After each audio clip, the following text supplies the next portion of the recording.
Hello, good morning to all of you. I am Professor and Dr. Parampalli Surendra Padya speaking from Bangalore. ಈಗ ಹೊಸ ವರ್ಷ 2024 ಕನ್ಯಾ ರಾಶಿ ಮತ್ತು ತುಲಾ ರಾಶಿಯವರಿಗೆ ಯಾವ ರೀತಿ ಇರುತ್ತೆ ಅಂತ ನೋಡೋಣ.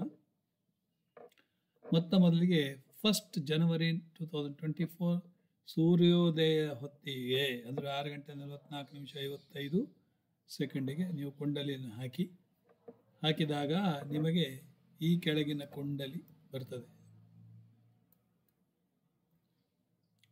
ಇಲ್ಲಿ ನೋಡಿ, ಧನುರ್ಲಗ್ನ ಸೂರ್ಯ ಮಂಗಲ್, ಕುಂಭದಲ್ಲಿ ಶನಿ 17 ಜನವರಿ 2023 ಎಂಟರ್ ಆಗಿದ್ದಾನೆ.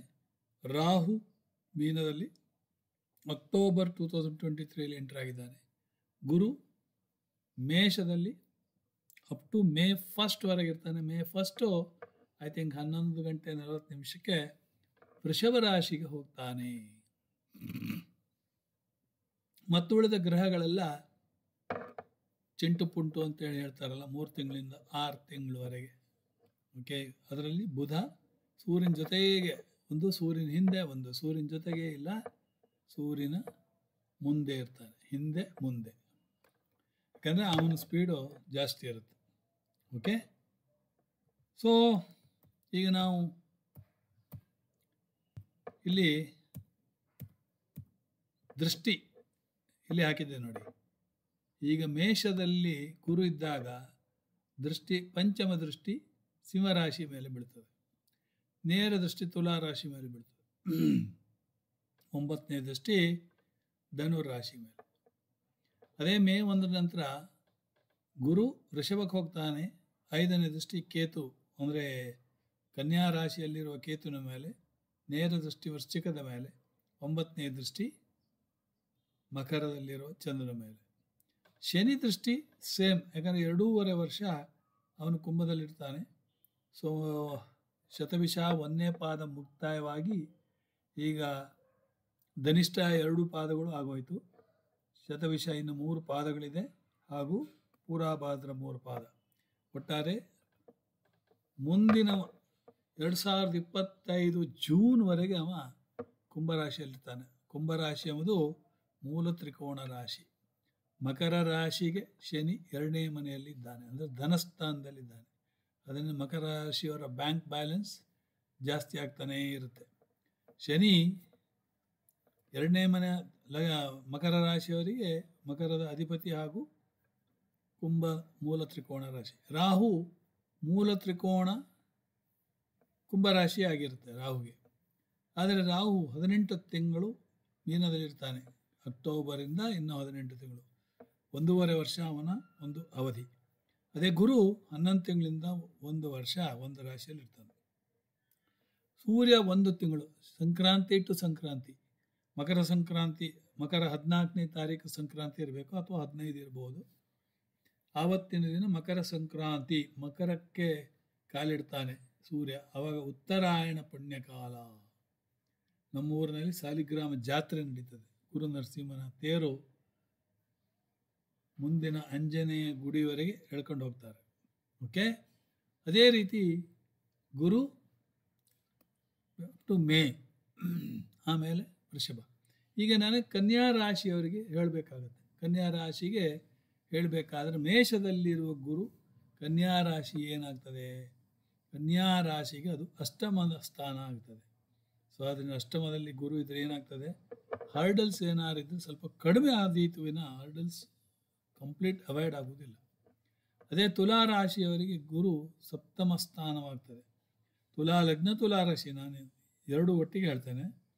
ಆವಾಗ ಸ್ಪೌಸು, ಸೊ ಸ್ಪೌಸ್ ನೇಚರ್ ಗುರು ಇದ್ವ ಅಂದರೆ ಒಂದು ರೀತಿಯಲ್ಲಿ ಬೋಧನೆ ಮಾಡುವಂಥದ್ದು. ಸೊ ಈಗಿನ ಕಾಲದ ಮಕ್ಕಳು ಹೇಳುವುದಾದರೆ 70 mm ರೀಲ್ ಚೋಡ್ತಾರೆ. ಯಾರು? ಗುರುವಿನ ಕೆಲಸ ಅಷ್ಟು, brain washing, but sober nature. Okay, so ದೇವಸ್ಥಾನದ ಪೂಜಾರಿ, ಚರ್ಚಿನ ಫಾದರಿ, ಹಾಗೆ ಮಸ್ಜಿದಿನ ಮೌಳಿ, ಇವರ ರೋಲೆ ಗುರು. ಆಯಿತಾ? ಅದೇ 9ನೇ ಮನೆ ದೃಷ್ಟಿ ಧನುರಾಶಿ ಮೇಲೆ. ಸೊ ಕನ್ಯಾದವರಿಗೆ ಅದು ಸುಖ ಸ್ಥಾನ ಆಗ್ತದೆ. ಸೊ ನೇರ ದೃಷ್ಟಿ 2ನೇ ಮನೆ, ತುಲಾರಾಶಿ 2ನೇ ಮನೆ. ಓಕೆ. ಸೊ ಕನ್ಯಾ ರಾಶಿಯವರಿಗೆ ಧನಸ್ಥಾನ, ಕುಟುಂಬ ಸ್ಥಾನ. ಸೊ ಗುರು ನೇರ ದೃಷ್ಟಿಯಿಂದ ನೋಡೋದ್ರಿಂದ ಕುಟುಂಬ ಸ್ಥಾನ ಒಳ್ಳೆಯದುಂಟು, ಧನಸ್ಥಾನ ಒಳ್ಳೆಯದುಂಟು, ಮಾತು ಒಳ್ಳೆಯದುಂಟು. ವೃಶ್ಚಿಕ ರಾಶಿ 3ನೇ ಸ್ಥಾನ, 3ನೇ ಮನೆ ಅಂದರೆ ಧೈರ್ಯದ ಮನೆ. ಈಗ ಮಂಗಲ್ ಇದ್ದಾನೆ, ಮಂಗಲ್ ಇರೋವರೆಗೆ ಅವರನ್ನು ಮಾತಾಡಿಸೋ ಸಾಧ್ಯ, ಕತ್ತಿನ ಪಟ್ಟಿ ಹಿಡಿತಾರೆ.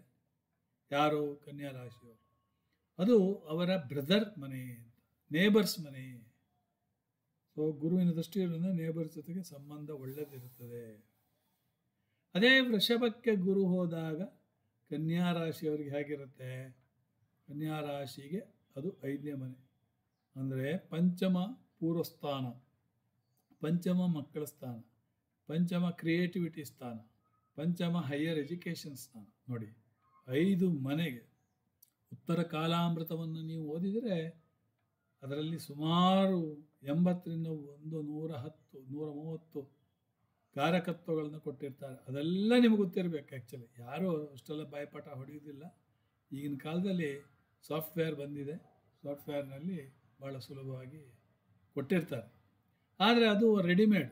ನೀವು ರಿಪೋರ್ಟ್ ಎಲ್ಲ ತೆಗೆದು ಕೊಡ್ತಾರೆ, ಕಂಪ್ಯೂಟರ್ ಪ್ರಿಂಟ್ಔಟ್, ಅದು ಏನೂ ಪ್ರಯೋಜನ ಇಲ್ಲ. ಕಾರಣ ಎಲ್ಲ ರಾಶಿಗಳಿಗೂ ಒಂದೇ ರೀತಿ ಬರೆದು ಫೀಡ್ ಮಾಡಿರ್ತಾರೆ. ಅದು ಪ್ರಯೋಜನ ಇಲ್ಲ. ಚೇಂಜ್ ಆಗ್ತದೆ, ಬದಲಾವಣೆ ಆಗ್ತಾ ಇರ್ತದೆ. ನಾವು ಹೇಳೋದು ಬದಲಾವಣೆ ಆಗ್ತಾ ಇರುತ್ತೆ. ಓಕೆ. ಸೊ ಕನ್ಯಾ ರಾಶಿಗೆ ಗುರುವಿಂದು ನಿಮಗೆ ಲಾಭ ಗೊತ್ತಾಯಿತು. ಯಾವುದು?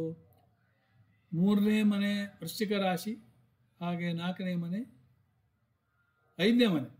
ಗುರುವಿನ 9ನೇ ದೃಷ್ಟಿ ಮಕರ ರಾಶಿ ಮೇಲೆ. ಸೊ ಪಂಚಮ ಸ್ಥಾನ ಅಂದರೆ ಪೂರ್ವ ಪುಣ್ಯ ಸ್ಥಾನ ಅಂತ.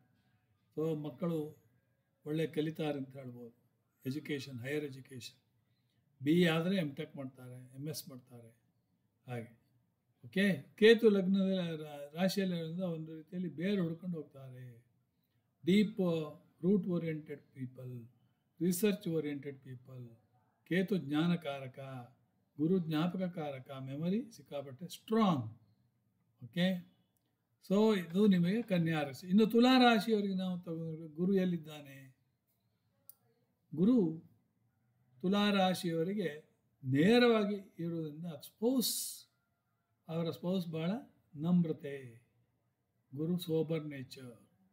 ಗುರು ಜಗಳ ಗಂಟನಲ್ಲ, ಜಗಳ ಇದ್ದಲ್ಲಿ ಅವನು ಇರುವುದಿಲ್ಲ. So friendship. ಓಕೆ. ಅದೇ ರೀತಿ ಗುರು ಪಂಚಮ ದೃಷ್ಟಿಯಿಂದ ಸಿಂಹ ರಾಶಿಯನ್ನು ನೋಡೋದ್ರಿಂದ ಸಿಂಹ ಲಾಭಸ್ಥಾನ ಆಗ್ತದೆ ತುಲಾ ರಾಶಿಯವರಿಗೆ. ಸೊ ಲಾಭವೋ ಲಾಭ. ಗುರುವಿನ ದೃಷ್ಟಿ ಭಾಳ ಒಳ್ಳೆಯದು. ಸೊ 9ನೇ ದೃಷ್ಟಿಯಿಂದ ಧನು ರಾಶಿ ನೋಡೋದ್ರಿಂದ ತುಲಾ ರಾಶಿಯವರಿಗೆ ಅದು 3ನೇ ಮನೆ. ಬ್ರದರ್ ಜೊತೆಗೆ ರಿಲೇಷನ್ಶಿಪ್ ಚೆನ್ನಾಗಿರುತ್ತೆ, ನೇಬರ್ ಜೊತೆಗೆ ರಿಲೇಷನ್ಶಿಪ್ ಚೆನ್ನಾಗಿರುತ್ತೆ. ಇನ್ನು ಗುರು ವೃಷಭಕ್ಕೆ ಹೋದಾಗ ತುಲಾ ರಾಶಿಯವರಿಗೆ ಅದು ಏನಾಯಿತು? ಅಷ್ಟಮ ಸ್ಥಾನ ಆಯಿತು. ಹರ್ಡಲ್ಸ್ ಕಡಿಮೆ ಆಗ್ತದೆ. ನೇರ ದೃಷ್ಟಿಯಿಂದ ತುಲಾ ರಾಶಿಯ 2ನೇ ಮನೆಯಾದ ವೃಶ್ಚಿಕವನ್ನು ನೋಡೋದ್ರಿಂದ ಕುಟುಂಬ ಸ್ಥಾನ ಒಳ್ಳೆಯದು, ಧನಸ್ಥಾನ ಒಳ್ಳೆಯದು, ಮಾತಿನ ಸ್ಥಾನ ಒಳ್ಳೆಯದು. ಹಾಗೆ ಗುರು 9ನೇ ದೃಷ್ಟಿಯಿಂದ ಮಕರವನ್ನು ನೋಡೋದ್ರಿಂದ ತುಲಾ ರಾಶಿಯವರಿಗೆ 4ನೇ ಮನೆ. ಸೊ ಒಂದು ವೇಳೆ ಬಾಡಿಗೆ ಮನೆಯಲ್ಲಿದ್ದರೆ ಮನೆ ಚೇಂಜ್ ಮಾಡ್ಬೋದು, ಪ್ರಾಪರ್ಟಿ ಖರೀದಿ ಮಾಡ್ಬೋದು, ಓಕೆ, ಮನೆ ತಗೊಳ್ಬೋದು. ಇದೆಲ್ಲ ಗುರು ವೃಷಭದಲ್ಲಿದ್ದರೆ ನಿಮಗೆ ಬದಲಾವಣೆ. ಇನ್ನು ಶನಿಯ ದೃಷ್ಟಿ ನಾವು ಮಾತಾಡಿಲ್ಲ. ಕನ್ಯಾ ರಾಶಿಯವರಿಗೆ ಏನಾಗ್ತದೆ ನೋಡಿ. ಶನಿ 3ನೇ ದೃಷ್ಟಿ, ಕುಂಭದಿಂದ 3ನೇ ದೃಷ್ಟಿ ಮೇಷವನ್ನು ನೋಡ್ತಾ ಇದ್ದಾನೆ. ಕನ್ಯಾ ರಾಶಿಗೆ ಅದು ಅಷ್ಟಮ ಸ್ಥಾನ. ಅಷ್ಟಮ ಸ್ಥಾನ ಭಾಳ ಡೆತ್ತಿನ ಹೌಸ್ ಅಂತೇಳಿ. ಸೊ ಕನ್ಯಾ ರಾಶಿಗೆ ಅವರಿಗೆ ಹರ್ಡಲ್ಸ್ ಸಿಕ್ಕಾಬಿಟ್ರೆ, ವಿಪರೀತ ಹರ್ಡಲ್ಸ್. ಶನಿ ದೃಷ್ಟಿ ಯಾವಾಗಲೂ ಕಿರಿಕಿರಿ, ಕೆಟ್ಟದನ್ನು ಮಾಡ್ತಾನೆ. ಶನಿ ನೇರ ದೃಷ್ಟಿಯಿಂದ ಸಿಂಹರಾಶಿಯನ್ನು ನೋಡೋದ್ರಿಂದ ಕನ್ಯಾದವರಿಗೆ 12ನೇ ಮನೆ. ಅನ್ಯಥಾ ಖರ್ಚು ಜಾಸ್ತಿ, ಲಾಸಸ್. ಶನಿ ದಶಮ ದೃಷ್ಟಿಯಿಂದ ವೃಶ್ಚಿಕವನ್ನು ನೋಡೋದ್ರಿಂದ ಸೊ ಅವರ ಬ್ರದರ್ಸ್ ಜೊತೆಗೆ ಜಗಳ ಆಗ್ಬೋದು, ನೇಬರ್ಸ್ ಜೊತೆಗೆ ಜಗಳ ಆಗ್ಬೋದು. ಇನ್ನು ಕನ್ಯಾ ರಾಶಿ ತುಲಾ ರಾಶಿಯವರಿಗೆ ಏನಾಗ್ತದೆ? ತುಲಾ ರಾಶಿಗೆ ಮೇಷರಾಶಿ ಅಂದರೆ ಸ್ಪೋಸಿನ ಜೊತೆಯಲ್ಲಿ ಕಿರಿಕಿರಿ. ಸೊ ವೃಶ್ಚಿಕದೆಲ್ಲ ದಶಮ ದೃಷ್ಟಿ ಹಾಕಿದ್ರಿಂದ ತುಲಾ ರಾಶಿಯವರಿಗೆ ಧನಸ್ಥಾನ ಕುಟುಂಬ ಸ್ಥಾನದಲ್ಲಿ ಕಿರಿಕಿರಿ, ಮಾತಿನಲ್ಲಿ ಸ್ವಲ್ಪ ಜಗಳ ಆಗ್ಬೋದು. ಇನ್ನು 5ನೇ ನೇರ ದೃಷ್ಟಿಯಲ್ಲಿ ಹೋದ ಸಿಂಹರಾಶಿ, ತುಲಾರಾಶಿಯವರಿಗೆ ಲಾಭದ ಮನೆ. ಸೊ ಲಾಭ ಸ್ವಲ್ಪ ಕುಂತುತ್ತದೆ, ಕಡಿಮೆ ಆಗ್ತದೆ. ಶನಿ ಯಾವಾಗಲೂ ಕಡಿಮೆ ಮಾಡ್ತಾನೆ. ಸೊ ನಿಮಗೆ ಅರ್ಥ ಆಯ್ತಲ್ಲ, ಕನ್ಯಾ ರಾಶಿ, ತುಲಾರಾಶಿ. ಇನ್ನು ರಾಹು ನಾವು ಹೇಳಲಿಲ್ಲ. ಕನ್ಯಾ ರಾಶಿಯವರಿಗೆ ರಾಹು ಎಲ್ಲಿದ್ದಾನೆ? ಸಪ್ತಮ ಸ್ಥಾನದಲ್ಲಿದ್ದಾನೆ. ಸೊ ಮನೆಯಲ್ಲಿ ಹೆಂಡತಿ ಒಂದು ಕ್ಷಣ ನಿಲ್ಲುವುದಿಲ್ಲ, ಹಾವಿನಂತೆ ಸಂಚಾರ, ಪದೇ ಪದೇ ಮನೆ ಬಿಟ್ಟು ಹೋಗ್ತಾ ಇರ್ತಾಳೆ, ವಿಪರೀತ ಮಾತಾಡ್ತಾಳೆ. ರಾಹು ಅಲ್ವಾ, 18 ತಿಂಗಳು ಯಾಕಪ್ಪ ಇಷ್ಟು ಮಾತಾಡ್ಲಿಕ್ಕೆ ಶುರು ಮಾಡಿಲ್ಲ ಇದ್ದಕ್ಕಿದ್ದಾಗೆ ಅಂತ. ರಾಹು ಹಾಗೆ ಬರೀ ಸುಳ್ಳು, ಮೋಸ, ವಂಚನೆ, ದಗ ಎಲ್ಲ ಗುಣಗಳು ಹೆಂಡತಿಗೆ ಬಂದ್ಬಿಡುತ್ತೆ. Don't believe your wife. ಕನ್ಯಾ ರಾಶಿ, ಕನ್ಯಾ ಲಗ್ನದವರೇ ಸ್ವಲ್ಪ ಜಾಗ್ರತೆ ಇರಿ. ಅದೇ ತುಲಾ ರಾಶಿಯವರಿಗೆ ಏನಾಯಿತು? ತುಲಾ ಲಗ್ನ, ತುಲಾ ರಾಶಿ 6ನೇ ಮನೆ ರಾಹು, ಭಾಳ ಒಳ್ಳೆಯದು. ಅವರೆದುರು ಶತ್ರುಗಳು ನಿಲ್ಲುವುದಿಲ್ಲ, ಸಾಲ ಇರುವುದಿಲ್ಲ, ರೋಗ ಇರುವುದಿಲ್ಲ. ನೋಡಿ ಎಷ್ಟೆಲ್ಲ ಅನುಕೂಲ. ಓಕೆ, ರಾಹುವಿನ ದೃಷ್ಟಿ ಅವರ ತುಲಾರಾಶಿಯವರ ಧನಸ್ಥಾನದ ಮೇಲೆ ಬೀಳುವುದರಿಂದ ಫಾರಿನ್ ಇನ್ಕಮ್ ಬರ್ಬೋದು, ಡಾಲರ್ ಮನಿ. ರಾಹುವಿನ 9ನೇ ದೃಷ್ಟಿ ಅವರ ಯಾವುದು ಕಟಕ ರಾಶಿ ಮೇಲೆ ಬೀಳ್ತದೆ. ಸೊ ತುಲಾ ರಾಶಿಯವರಿಗೆ, ಕನ್ಯಾ ರಾಶಿಯವರಿಗೆ ಅದು 11ನೇ ಮನೆ. ಸೊ 11ನೇ ಮನೆಗೆ ಅವರಿಗೆ ಫಾರಿನ್ ಇನ್ಕಮ್ ಬರ್ಬೋದು. ತುಲಾ ರಾಶಿಗೆ ಅದು 10ನೇ ಮನೆ. 10ನೇ ಮನೆ ರಾಹುವಿನ ದೃಷ್ಟಿ ಭಾಳ ಒಳ್ಳೆಯದು. ಓಕೆ, ಸೊ ಈ ರೀತಿಯಾಗಿ ನೀವು ವಿಧ ವಿಧವಾಗಿ ಹೇಳಬೇಕಾಗತ್ತೆ. ಸೊ ಇಲ್ಲಿ ಶನಿ ನಿಮಗೆ ಏನೂ ಬದಲಾವಣೆ ಇರುವುದಿಲ್ಲ. ಕುಂಭರಾಶಿಯಲ್ಲಿ ಜೂನ್ 2025ವರೆಗೆ ಕುಂಭದಲ್ಲೇ ಇರೋದ್ರಿಂದ ಅದು ನಿಮಗೆ ಪರ್ಮನೆಂಟ್. ಓಕೆ, ಯಾರ್ಯಾರಿಗೆ ಏನು ಅಷ್ಟಮ ಶನಿ, ದಹ್ಯ ಇದೆಲ್ಲ ನೋಡ್ತಾ ಇರಬೇಕಾಗತ್ತೆ. ರಾಶಿಯವರಿಗೆ 7.5, ಯಾರಿಗೆ ಮಕರ ರಾಶಿ, ಕುಂಭರಾಶಿ, ಮೀನರಾಶಿಯವರಿಗೆ 7.5. ಸೊ ಅದು ಸ್ವಲ್ಪ ಜಾಗ್ರತೆ ಆಗಿರಬೇಕಾಗುತ್ತೆ. ಶನಿ ಮಂದಿರಕ್ಕೆ ಅಥವಾ ನವಗ್ರಹ ಮಂದಿರಕ್ಕೆ ಹೋಗಿ 9 ಸುತ್ತು ತಿರುಗಿ ಕರಿ ಬಟ್ಟೆಯನ್ನು ಶನಿಗೆ ಹೊರಿಸಿ ಎಳ್ಳೆಣ್ಣೆ ದೀಪವನ್ನು ಹಚ್ಚಿ ಬರಬೇಕಾಗುತ್ತೆ. 9 ಸುತ್ತು ತಿರುಗಿ ಬರಬೇಕಾಗುತ್ತೆ. ಇದಿಷ್ಟು ಕನ್ಯಾ ಮತ್ತು ತುಲಾ ರಾಶಿಯವರಿಗೆ ಹೊಸ ವರ್ಷ 2024 ಹೇಗಾಗುತ್ತೆ ಅನ್ನೋದ್ರ ಬಗ್ಗೆ ನಿಮಗೆ ತಿಳಿಸಿದ್ದೇನೆ. Thank you very much. God bless you. Happy new year.